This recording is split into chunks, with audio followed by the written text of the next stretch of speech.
This is I Know What You Need by Stephen King. I know what you need. Elizabeth looked up from her sociology text, startled, saw a rather nondescript young man in a green fatigue jacket. For a moment she thought he looked familiar, as if she had known him before. The feeling was close to déjà vu. Then it was gone. He was about her height, skinny and twitchy. That was the word. He wasn't moving, but he seemed to be twitching inside his skin, just out of sight. His hair was black and unkempt. He wore thick, horn-rimmed glasses that magnified his dark brown eyes, and the lenses looked dirty. No, she was quite sure she had never seen him before. "You know," she said, "I doubt that. You need a strawberry double-dip cone, right?" She blinked at him, frankly startled. Somewhere in the back of her mind she had been thinking about breaking for an ice cream. She was studying for finals in one of the third-floor carols of the student union.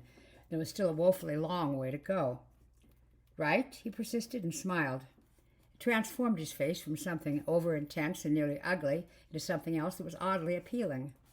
The word cute occurred to her. It wasn't a good word to afflict a boy with. This one was when he smiled. She smiled back before she could roadblock it behind her lips. This she didn't need, to have to waste time brushing off some weirdo who decided to pick the worst time of the year to try to make an impression. She still had 16 chapters of Introduction to Sociology to wade through. "No thanks," she said. "Come on. If you hit them any harder, you'll give yourself a headache. You've been at it 2 hours without a break." "How would you know that?" "I've been watching you," he said promptly. This time his gammon grin was lost on her. She already had a headache. "Well, you can stop," she said more sharply than she had intended. "I don't like people staring at me." "I'm sorry." She felt a little sorry for him, the way she sometimes felt sorry for stray dogs. He seemed to float in the green fatigue jacket, and yes, he had on mismatched socks, one black, one brown. She felt herself getting ready to smile again and held it back. "I got these finals," she said gently. "Sure," he said. "Okay." She looked after him for a moment pensively. Then she lowered her gaze to her book, but an after-image of the encounter remained. Strawberry double dip. When she got back to the dorm, it was 11:15 p.m., and Alice was stretched out on her bed, listening to Neil Diamond and reading the story of O. "I didn't know they assigned that in 17, Elizabeth said. Alice sat up.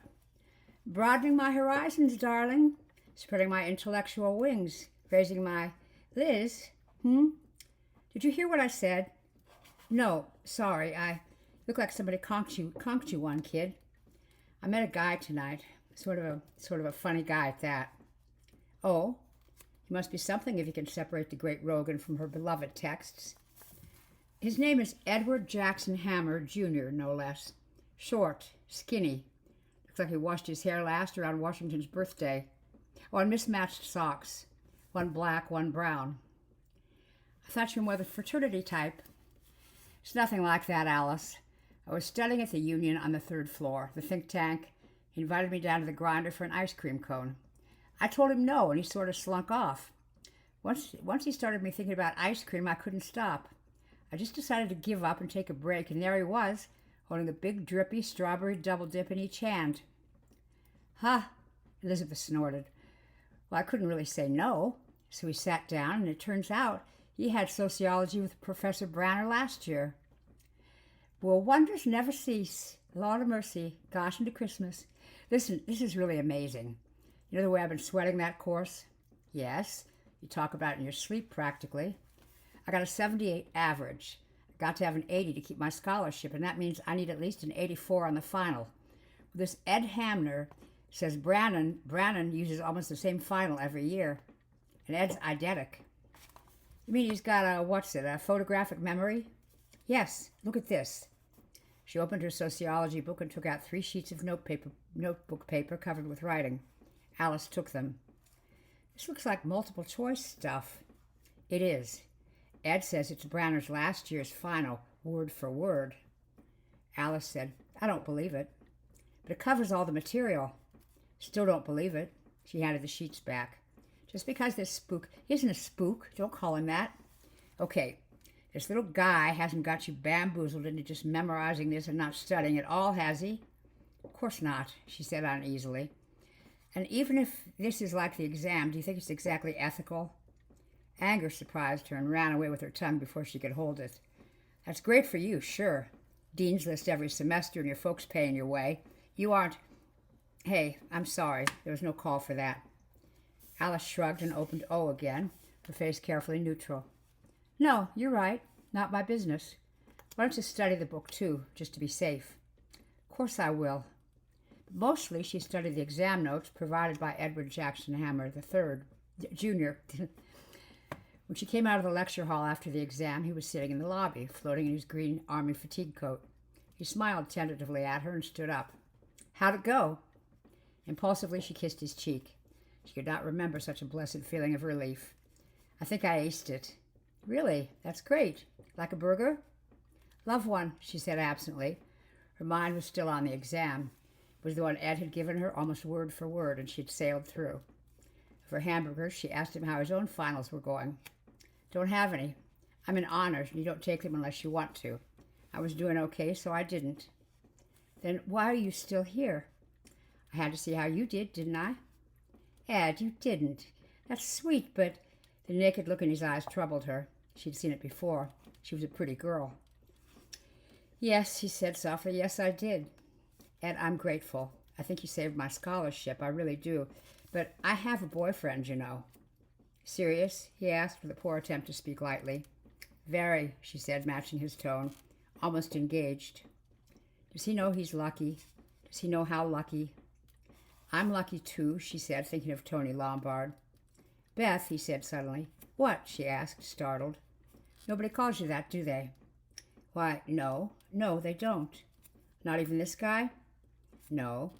Tony called her Liz, sometimes Lizzie, which was even worse. He leaned forward. But Beth is what you like best, isn't it?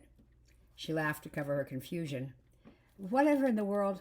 Never mind. He grinned his gammon grin. I'll call you Beth. That's better.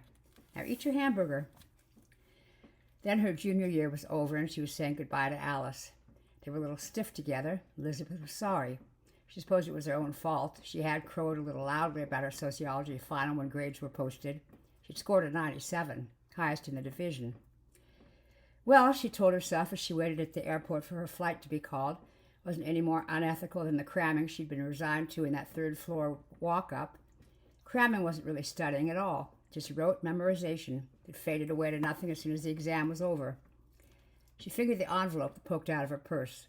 None of her scholarship loan package for her senior year. It was notice of her scholarship loan package for her senior year, $2,000. She and Tony would be working together in Boothbay, Maine this summer. The money she would earn there would put her over the top.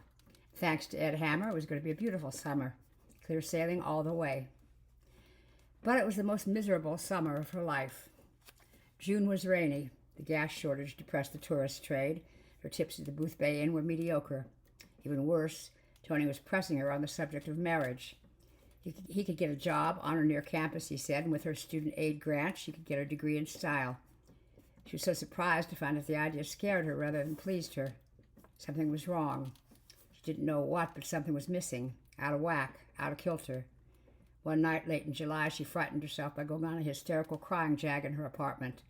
The only good thing about it was that her roommate, a mousy little girl named Sandra Ackerman, was out on a date. The nightmare came in early August. She was lying in the bottom of an open grave, unable to move. Rain fell from a white sky onto her upturned face. Then Tony was standing over her, wearing his yellow, high-impact construction helmet. "Marry me, Liz," he said, looking down at her expressionlessly. "Marry me or else." She tried to speak, to agree. She would do anything if only he would take her out of this dreadful muddy hole. But she was paralyzed. "All right," he said. "It's or else, then." He went away. She struggled to break out of her paralysis and couldn't. Then she heard the bulldozer. A moment later she saw it, a high yellow monster pushing a mound of wet earth in front of the blade. Tony's merciless face looked down from the open cab. He was going to bury her alive. Trapped in her motionless, voiceless body, she could only watch in dumb horror. Trickles of dirt began to rain down the sides of the hole. A familiar voice cried, "Go! Leave her now! Go!" Tony stumbled down from the bulldozer and ran. Huge relief swept her. She would have cried had she been able. Her savior appeared, standing at the foot of the open grave like a sexton. It was Ed Hammer, floating in his green fatigue jacket, his hair awry, his horn rim slipping down to the small bulge at the end of his nose. He held out his hand to her. "Get up," he said gently. "I know what you need. Get up, Beth." And she could get up. She sobbed with relief. She tried to thank him. Her words spilled out on top of each other. Ed only smiled gently and nodded. She took his hand and looked down to see her footing. When she looked up again, she was holding the paw of a huge, slavering timber wolf with red hurricane lantern eyes and thick, spiked teeth open to bite. She woke up, sitting bolt upright in bed, her nightgown drenched with sweat. Her body was shaking uncontrollably. Even after a warm shower and a glass of milk, she could not reconcile herself to the dark. She slept with the light on. A week later, Tony was dead. She opened the door in her robe, expecting to see Tony. It was Danny Kilmer, one of the fellows he worked with. Danny was a funny guy. She and Tony had doubled with him and his girl a couple times. But standing in the doorway of her second-floor apartment, Danny looked not only serious, but ill. "Danny?" she said. "What?" "Liz," he said. "Liz, you gotta hold on to yourself. Oh, God." He pounded the jamb of the door with one big-knuckled, dirty hand, and she saw he was crying. "Danny, is it Tony? Is something—" "Tony's dead," Danny said. He was talking to air. She had fainted. The next week passed in a kind of dream. The story pieced itself together from the woefully brief newspaper account and from what Danny told her over a beer in the Harbor Inn. They'd been repairing drainage culverts on Route 16. Part of the road was torn up, and Tony was flagging traffic. A kid driving a red Fiat had been coming down the hill. Tony had flagged him, but the kid never even slowed. Tony had been standing next to a dump truck, and there was no place to jump back. The kid in the Fiat had sustained head lacerations and a broken arm. He was hysterical and also cold sober. The police found several holes in his brake lines, as if they had overheated and then melted through. His driving record was A1. He had simply been unable to stop. Her Tony had been a victim of that rarest of automobile mishaps, an honest accident. Her shock and depression were increased by guilt. The fates had taken out of her hands the decision on what to do about Tony. The sick, secret part of her was glad it was so, because she hadn't wanted to marry Tony, not since the night of her dream. She broke down the day before she went home. She was sitting on a rock outcropping by herself, and after an hour or so the tears came. They surprised her with their fury. She cried until her stomach hurt and her head ached. When the tears passed, she felt not better, but at least drained and empty. And that was when Ed Hammer said, "Beth?" She jerked around, her mouth filled with a copper taste of fear, half expecting to see the snarly wolf of her dream. But it was only Ed Hammer, looking sunburned and strangely defenseless without his fatigue jacket and blue jeans. He was wearing red shorts that stopped just ahead of his bony knees, a white T-shirt that billowed on his thin chest like a loose sail in the ocean breeze, and rubber thongs. He wasn't smiling, and the fierce sun glitter on his glasses made it impossible to see his eyes. "Ed?" she said tentatively, half convinced this was some grief-induced hallucination. "Is that really—" "Yes, it's me." "How—" "I've been working at the Lakewood Theater in Skowhegan. I ran into your roommate. Alice, is that her name?" "Yes." "She told me what happened. I came right away. Poor Beth." He moved his head only a degree or so. The sun glare slid off his glasses, and she saw nothing wolfish, nothing predatory, only a calm, warm sympathy. She began to weep again and staggered a little with the unexpected force of it. Then he was holding her, and then it was all right. They had dinner at the Silent Woman in Martyrdale, which was 25 miles away, maybe exactly the distance she needed. They went in Ed's car, a new Corvette, and he drove well, neither showily nor fussily, as she guessed he might. He didn't want to talk, and she didn't want to be cheered up. He seemed to know it and played quiet music on the radio. And he ordered without consulting her, seafood. She thought she wasn't hungry. When the food came, she fell to it ravenously. When she opened up again, her plate was empty, and she laughed nervously. Ed was smoking a cigarette and watching her.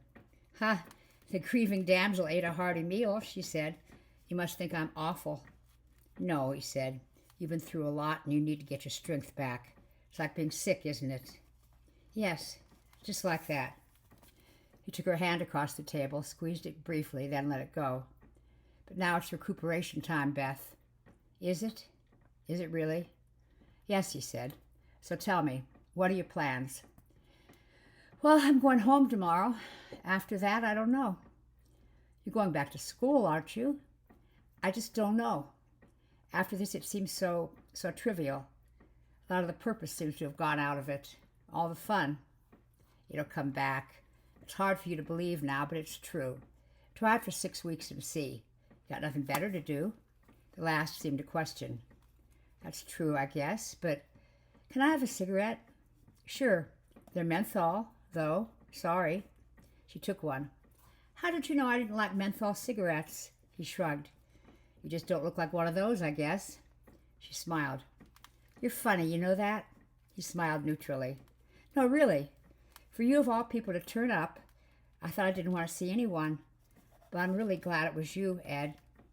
Sometimes it's nice to be with someone you're not involved with. That's it, I guess. She paused. Who are you, Ed? Besides my fairy godfather. Who are you, really? It was suddenly important to her that she knew. He shrugged. Nobody much. Just one of the sort of funny-looking guys you see creeping around campus with a load of books under one arm. Ed, you're not funny-looking. Sure I am, he said, and smiled. Never grew all the way out of my high school acne. Never got rushed by a big frat. Never made any kind of splash in the social world. Just a dorm rat making grades, that's all. When the big corporations interview on campus next spring, I'll probably sign on with one of them, and Ed Hammer will disappear forever. That would be a great shame, she said softly. He smiled, and it was a very peculiar smile, almost bitter. What about your folks? She asked. Where you live, what you like to do. Another time, he said. I want to get you back. You got a long plane ride tomorrow, and a lot of hassles. The evening left her relaxed for the first time since Tony's death, without that feeling that somewhere inside a mainspring was being wound and wound to the breaking point. She thought sleep would come easily, but it did not. Little questions nagged. Alice told me. Poor Beth. But Alice was summering in Kittery, 80 miles from Skowhegan. She must have been at Lakewood for a play. The Corvette, this year's model, expensive. Backstage job at Lakewood hadn't paid for that. Were his parents rich? He'd ordered just what she would have ordered herself. Maybe the only thing on the menu she would have eaten enough of to discover that she was hungry. The menthol cigarettes, the way he'd kissed her goodnight, exactly as she'd wanted to be kissed. And, you've got a long plane ride tomorrow. He knew she was going home because she had told him. But how had he known she was going by plane, or that it was a long ride? It bothered her. It bothered her because she was halfway to being in love with Ed Hammer. I know what you need. Like the voice of a submarine captain tolling off fathoms, the words he'd greeted her with followed her down to sleep. He didn't come to the tiny Augusta airport to see her off, and waiting for the plane, she was surprised by her own disappointment. She was thinking about how quietly you could grow to depend on a person, almost like a junkie with a habit. The hype fools himself that he could take the stuff or leave it, when really... Elizabeth Rogan, the PA blared.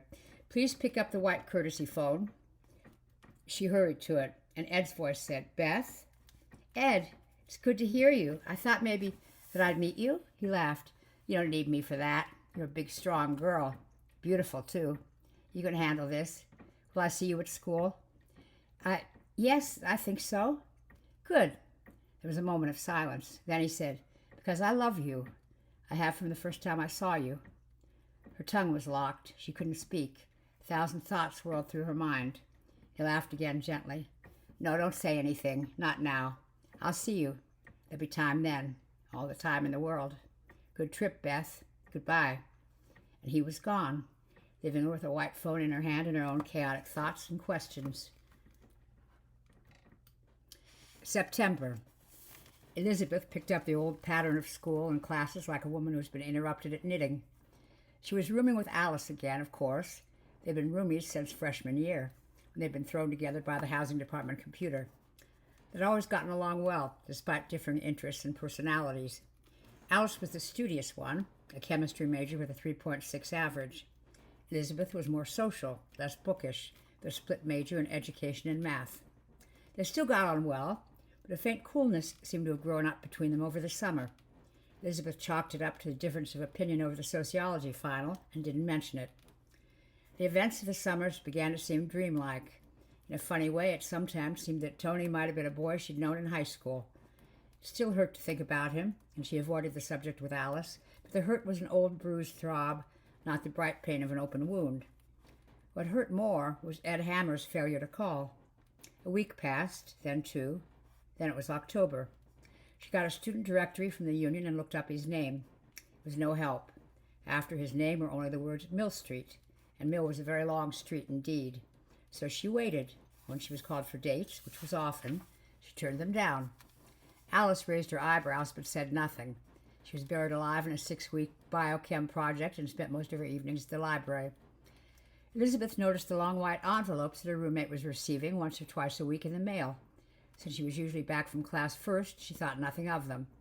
The private detective agency was discreet, did not print its return address on its envelopes. When the intercom buzzed, Alice was studying. "You get it, Liz. Probably for you anyway." Elizabeth went to the intercom. "Yes?" "Gentleman door caller, Liz." "Oh, Lord. Who is it?" she asked, annoyed, ran through her tattered stack of excuses. Migraine headache. She hadn't used that one this week. The desk girl said, amused, "His name is Edward Jackson Hammer, Jr., no less." Her voice lowered. "His socks don't match." Elizabeth's hand flew to the collar of her robe. "Oh, God. Tell him I'll be right down." No. Tell him it'll be just a minute. No, a couple minutes, okay?" "Sure," the voice said dubiously. "Don't have a hemorrhage?"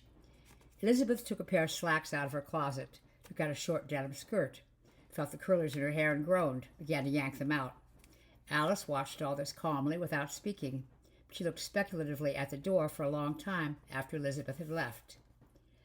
He looked just the same. He hadn't changed at all. He was wearing his green fatigue jacket, and it still looked at least 2 sizes too big. One of the bows of his horn-rimmed glasses had been mended with electrician's tape.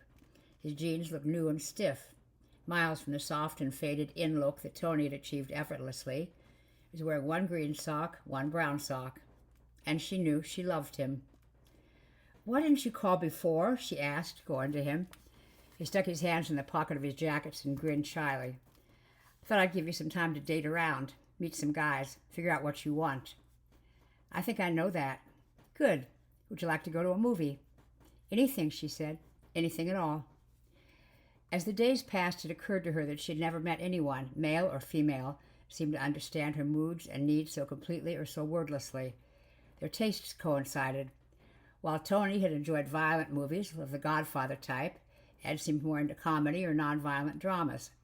He took her to the circus one night when she was feeling low, and they had a hilariously wonderful time. Study dates were real study dates, not just an excuse to grope on the 3rd floor of the Union. He took her to dances and seemed especially good at the old ones, which she loved. They won a 50s stroll trophy at a homecoming nostalgia dance. More important, he seemed to understand when she wanted to be passionate. He didn't force her or hurry her. She never got the feeling that she had with some of the other boys she'd gone out with, that there was an inner timetable for sex, beginning with a kiss goodnight on date 1, ending with a night in some friend's borrowed apartment on date 10. The Mill Street apartment was Ed's exclusively, a 3rd-floor walk-up. They went there often, and Elizabeth went without the feeling that she was walking into some minor league Don Juan's passion pit. He didn't push. He honestly seemed to wait, to want what she wanted, when she wanted it, and things progressed. When school reconvened following the semester break, Alice seemed strangely preoccupied. Several times that afternoon before Ed came to pick her up, they were going out to dinner, Elizabeth looked up to see her roommate frowning down at a large manila envelope on her desk. Once Elizabeth almost asked about it, then decided not to. Some new project, probably. It was snowing hard when Ed brought her back to the dorm. "Tomorrow?" he asked. "My place?" "Sure. I'll make some popcorn." "Great," he said and kissed her. "I love you, Beth." "Love you, too." "Would you like to stay over?" Ed asked evenly. "Tomorrow night?" "All right, Ed." She looked into his eyes. "Whatever you want." "Good," he said quietly. "Sleep well, kid." "You too." She expected that Alice would be asleep and entered the room quietly. Alice was up and sitting at her desk. "Alice, are you okay?" "I have to talk to you, Liz, about Ed." "What about him?" Alice said carefully. "I think that when I finish talking to you, we're not going to be friends anymore. For me, that's giving up a lot, so I want you to listen carefully." "Then maybe you better not say anything." "I have to try." Elizabeth felt her initial curiosity kindle into anger. "Have you been snooping around Ed?" Alice only looked at her. "Were you jealous of us?" "No. If I'd been jealous of you and your dates, I would have moved out 2 years ago." Elizabeth looked at her perplexed. She knew what Alice said was true, and she suddenly felt afraid. "2 things made me wonder about Ed Hammer," Alice said. First, you wrote me about Tony's death and said how lucky it was that I'd seen Ed at the Lakewood Theater. How he came right over to Booth Bay and really helped you out. I never saw him, Liz. I was never near the Lakewood Theater last summer. But how did he know Tony was dead? I have no idea. I only know he didn't get it from me. The other thing was that eidetic memory business. My God, Liz, he can't even remember which socks he's got on. That's a different thing altogether, Liz said stiffly. Ed Hammer was in Las Vegas last summer, Alice said softly. He came back in mid-July and took a motel room in Permaquid. That's just across the Booth Bay Harbor Town line, almost as if he were waiting for you to need him. That's crazy. And how would you know Ed was in Las Vegas? I ran into Shirley D'Antonio just before school started. She worked at the Pines restaurant, which is just across from the Playhouse. She said she never saw anybody who looked like Ed Hammer. So I've known he's been lying to you about several things. So I went to my father and I laid it out and he gave me the go-ahead. To do what? Elizabeth asked, bewildered. To hire a private detective agency. Elizabeth was on her feet. No more, Alice. That's it. She would catch the bus into town, spend tonight at Ed's apartment. She'd only been waiting for him to ask her anyway. At least no, Alice said. Then make your own decision. I don't have to know anything except he's kind and good and love is blind, huh? Alice said, smiled bitterly. Well, maybe I happen to love you a little, Liz. Have you ever thought of that? Elizabeth turned and looked at her for a long moment. If you do, you've got a funny way of showing it, she said. Go on, then. Maybe you're right. Maybe I owe you that much. Go on. You knew him a long time ago, Alice said quietly. What? P.S. 119, Bridgeport, Connecticut. Elizabeth was struck dumb. She and her parents had lived in Bridgeport for 6 years, moving to their present home the year after she'd finished the second grade. She had gone to P.S. 119, but... Alice, are you sure? Do you remember him? No, of course not. She did remember the feeling she'd had the first time she'd seen Ed, the feeling of déjà vu. The pretty ones never remember the ugly ducklings, I guess. Maybe he had a crush on you. You were in the first grade with him, Liz. Maybe he sat in the back of the room and just watched you. Or on the playground. Just a little nothing kid who already wore glasses and probably braces. You couldn't even remember him. I'll bet he remembers you. Elizabeth said, What else? The agency traced him from school fingerprints. After that, it was just a matter of finding people and talking to them. The operative assigned to the case said he couldn't understand some of what he was getting. Neither do I. Some of it's scary. It better be, Elizabeth said grimly. Ed Hammer Sr. was a compulsive gambler. He worked for a top-line advertising agency in New York and then moved to Bridgeport, sort of on the run. The operative said that almost every big-money poker game and high-priced book in the city was holding his markers. Elizabeth closed her eyes. These people really saw you got a full measure of dirt for your dollar, didn't they? Maybe.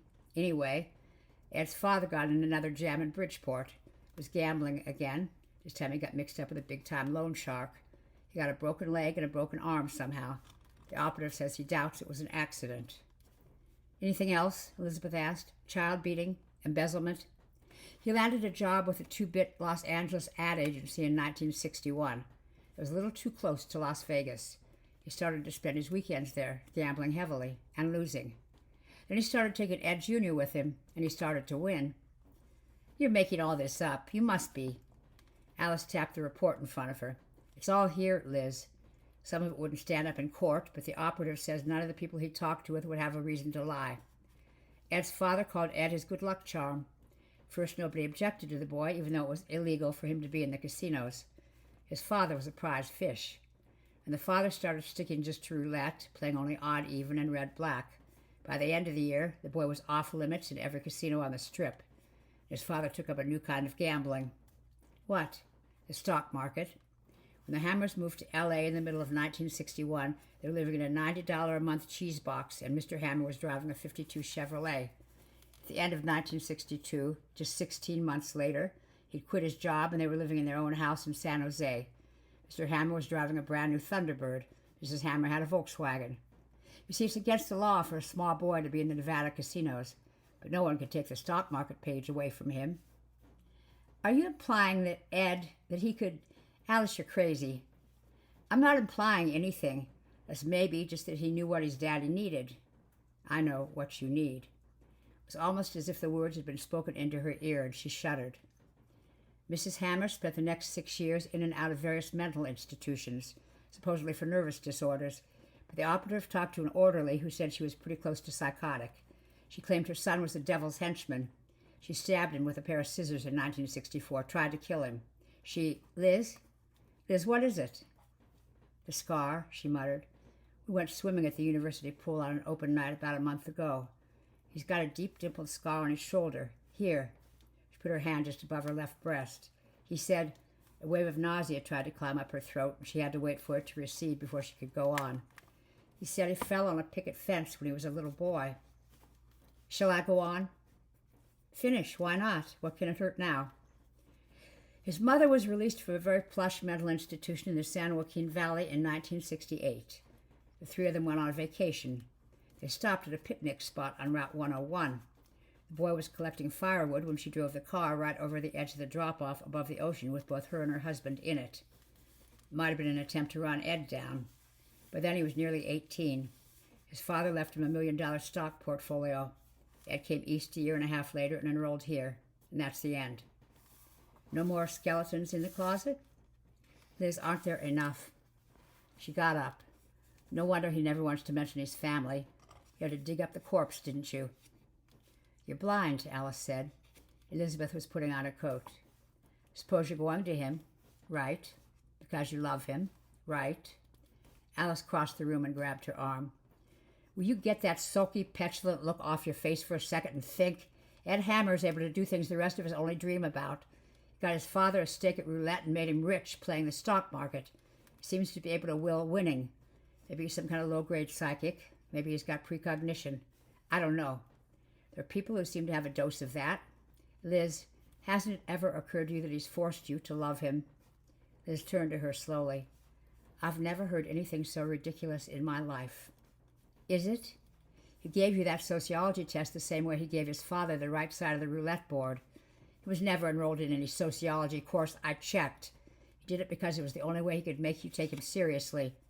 Stop it, Liz cried. She clapped her hands over her ears. He knew the test, and he knew when Tony was killed, and he knew you were going home on a plane. He even knew just the right psychological moment to step back into your life last October. Elizabeth pulled away from her and opened the door. Please, Alice said. Please, Liz, listen. I don't know how I can do those things. I doubt if even he knows for sure. He might not mean to do you any harm, but he already is. He's made you love him by knowing every secret thing you want and need, and that's not love at all. That's rape. Elizabeth slammed the door and ran down the stairs. She caught the last bus of the evening into town. It was snowing more heavily than ever. The bus lumbered through the drifts that had blown across the road like a crippled beetle. Elizabeth sat in the back, with only 6 or 7 passengers, 1,000 thoughts in her mind. Menthol cigarettes. The stock exchange. The way he had known her mother's nickname was Dee Dee. Little boy sitting at the back of her first-grade classroom making sheep's eyes at the vivacious little girl too young to understand that I know what you need. No, I do love him. Did she? Was she simply delighted at being with someone who always ordered the right thing, took her to the right movie, did not want to go anywhere or do anything she didn't? Was she just a kind of psychic mirror, showing her only what she wanted to see? The presents he gave her were always the right presents. The weather had turned suddenly cold and she'd been longing for a hairdryer. Who gave her one? Ed Hammer, of course. Just happened to see one on sale. In days, he had said. She, of course, had been delighted. That's not love at all. That's rape. The wind clawed at her face as she stepped out onto the corner of Main and Mill. She winced against it as the bus drew away with a smooth diesel growl. Its taillights twinkled briefly in the snowy night for a moment and were gone. She never felt so lonely in her life. He wasn't home. She stood outside his door after 5 minutes of knocking. It occurred to her that she had no idea what Ed did or whom he saw when he wasn't with her. The subject had never come up. Maybe he's raising the price of another hairdryer in a poker game. With sudden decision, she stood on her toes and felt along the top of the door jamb for the spare key she knew he kept there. Her fingers stumbled over it, and it fell to the hall floor with a clink. She picked it up and used it in the lock. The apartment looked different with Ed gone, artificial, like a stage set. It had often amused her that someone who cared so little about his personal appearance should have such a neat, picture-perfect domicile, almost as if he had decorated it for her and not himself. Of course, that was crazy, wasn't it? It occurred to her again, as if for the first time, how much she liked the chair she sat in when they studied or watched TV. It was just right. The way Baby Bear's chair had been for Goldilocks. Not too hard, not too soft, just right, like everything else she associated with Ed. There were two doors opening off the living room. One went to the kitchenette, the other to his bedroom. The wind whistled outside, making the old apartment building creak and settle. In the bedroom, she stared at the brass bed. It looked neither too hard nor too soft, but just right. An insidious voice smirked. "It's almost too perfect, isn't it?"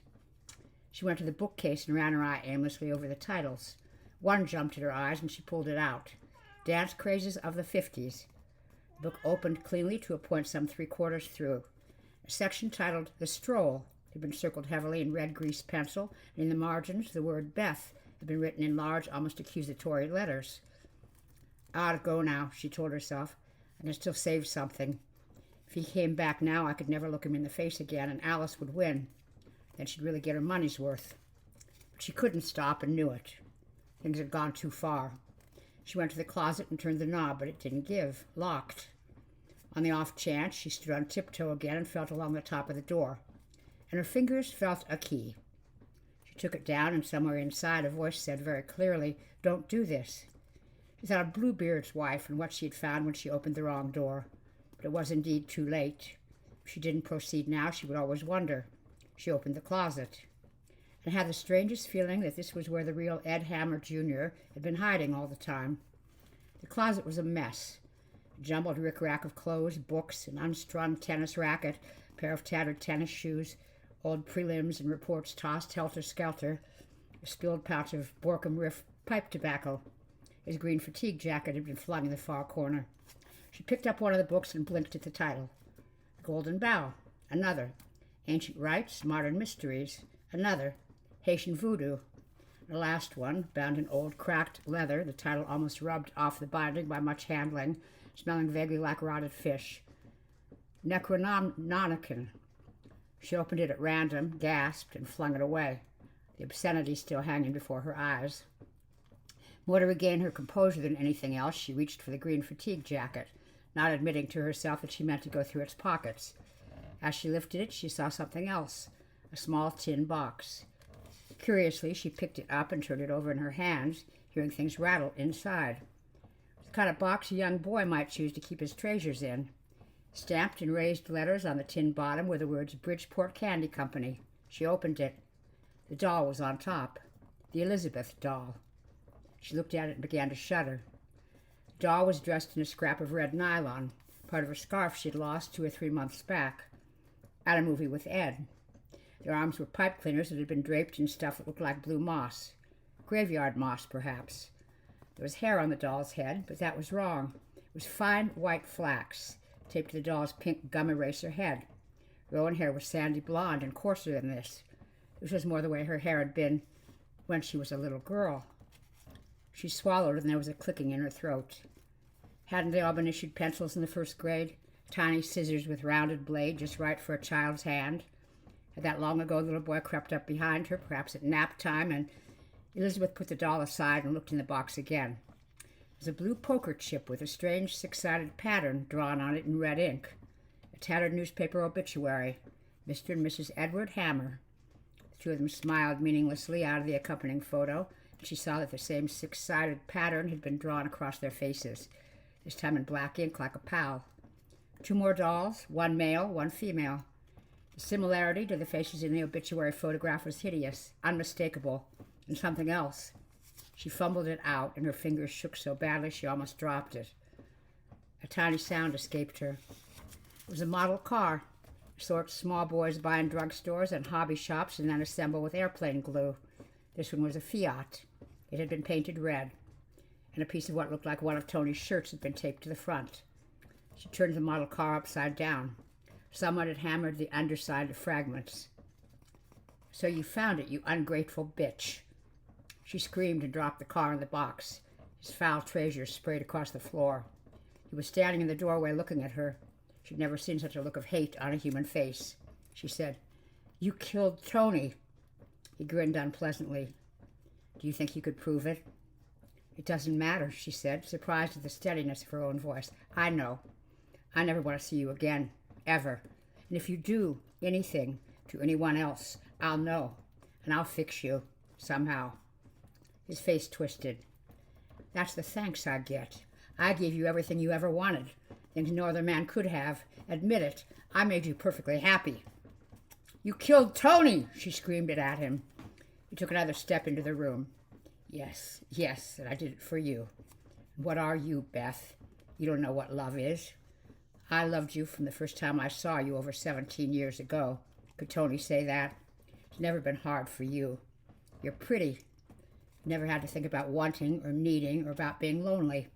You never had to find other ways to get the things you had to have. There was always a Tony to give them to you. All you ever had to do was smile and say please. His voice rose a note. "I could never get what I wanted that way. Don't you think I tried? Didn't work with my father. He just wanted more and more. He never even kissed me good night or gave me a hug until I made him rich. My mother was the same way. I gave her her marriage back. Was that enough for her? She hated me. She wouldn't come near me. She said I was unnatural. I gave her nice things, but Beth, don't do that. Don't! She stepped on the Elizabeth doll and crushed it, turning her heel on it. Something inside her flared in agony and then was gone. She wasn't afraid of him now. He was just a small, shrunken boy in a young man's body, and his socks didn't match. "I don't think you can do anything to me now, Ed," she told him. "Not now. Am I wrong?" He turned from her. "Go on," he said weakly. "Get out. But leave my box. At least do that." "I'll leave the box, but not the things in it." She walked past him. His shoulders twitched as if he might turn and try to grab her, but then they slumped. As she reached the second-floor landing, he came to the top of the stairs and called shrilly after her, "Go on, then. You'll never be satisfied with any man after me. When your looks go and men stop trying to give you anything you want, you'll wish for me. You'll think of what you threw away." She went down the stairs and out into the snow. His coldness felt good against her face. It was a 2-mile walk back to the campus, but she didn't care. She wanted the walk, wanted the cold. She wanted it to make her clean. In a queer, twisted way, she felt sorry for him. A little boy with a huge power crammed inside a dwarfed spirit. A little boy who tried to make humans behave like toy soldiers and then stamped on them in a fit of temper when they wouldn't, or when they found out. And what was she? Blessed with all the things he was not, through no fault of his or effort of her own. She remembered the way she had reacted to Alice, trying blindly and jealously to hold on to something that was easy rather than good, not caring. "When your looks go and men stop trying to give you anything you want, you'll wish for me. I know what you need." Was she so small that she actually needed so little? Please, dear God, no. On the bridge between the campus and town, she paused and threw Ed Hammer's scraps of magic over the side, piece by piece. The red-painted model Fiat went last, falling end over end into the driven snow until it was lost from sight. Then she walked on.